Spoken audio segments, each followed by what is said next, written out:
Hi COV family. Today's children's ministry lesson is called God to the Rescue, and it's from Exodus 3 through 13.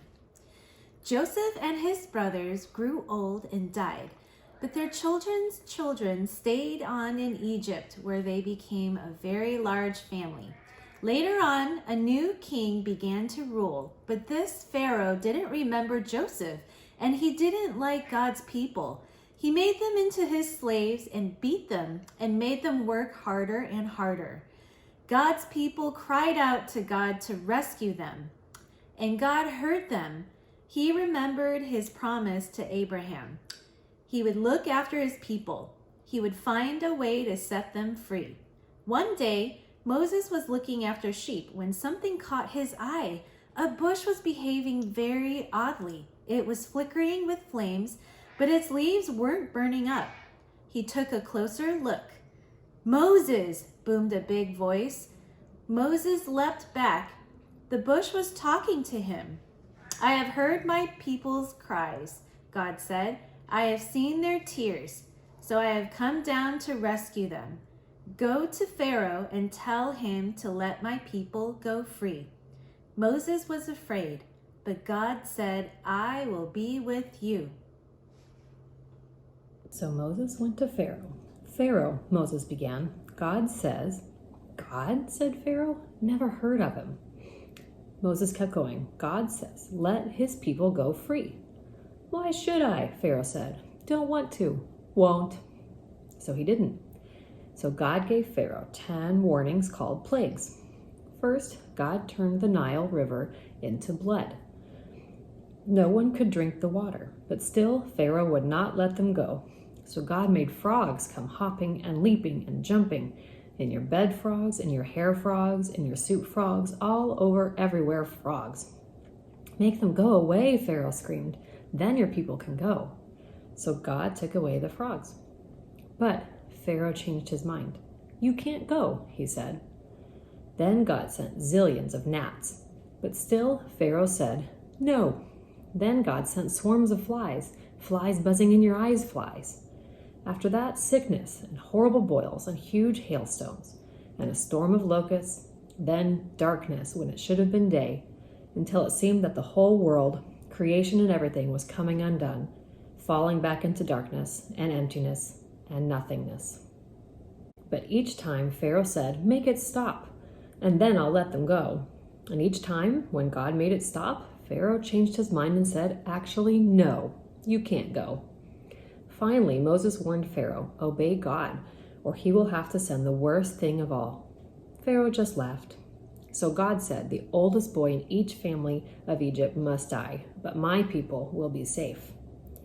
God told his people to take their best lamb, to kill it, and to put some of its blood on their front doors.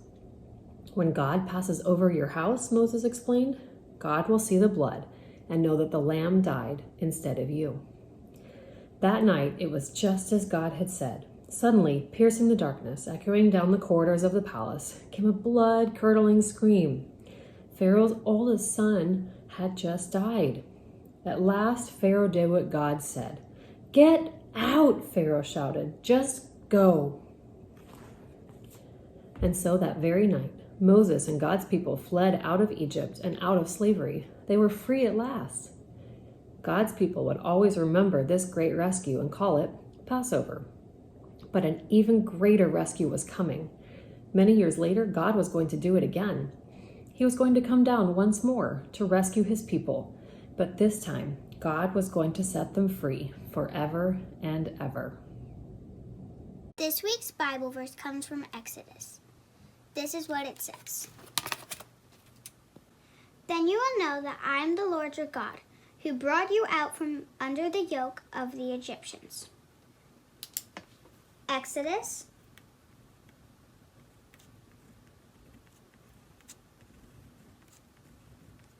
six, 7b.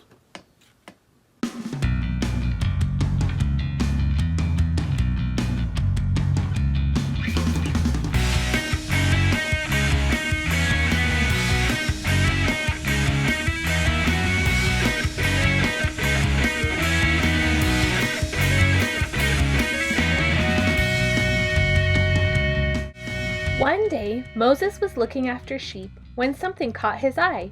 A bush was behaving very oddly. It was flickering with flames, but its leaves weren't burning up. He took a closer look.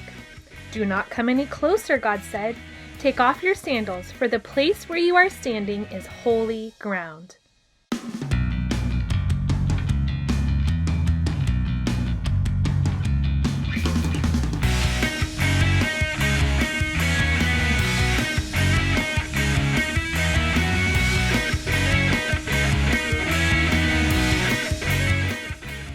So God gave Pharaoh 10 warnings called plagues.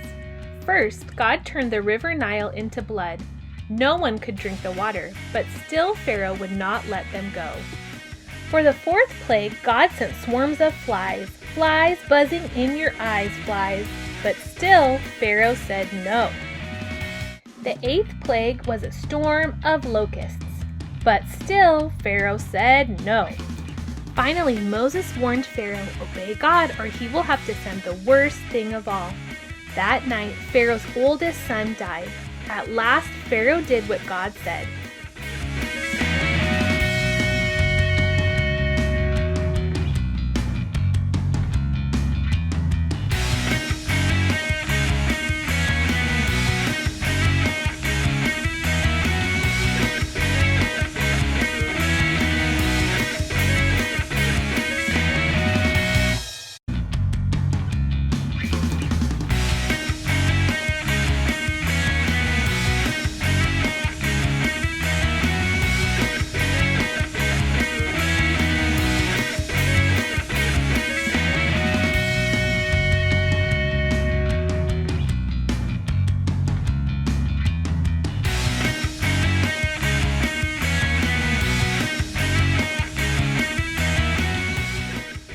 After the 10th plague, Moses and God's people fled out of Egypt and out of slavery.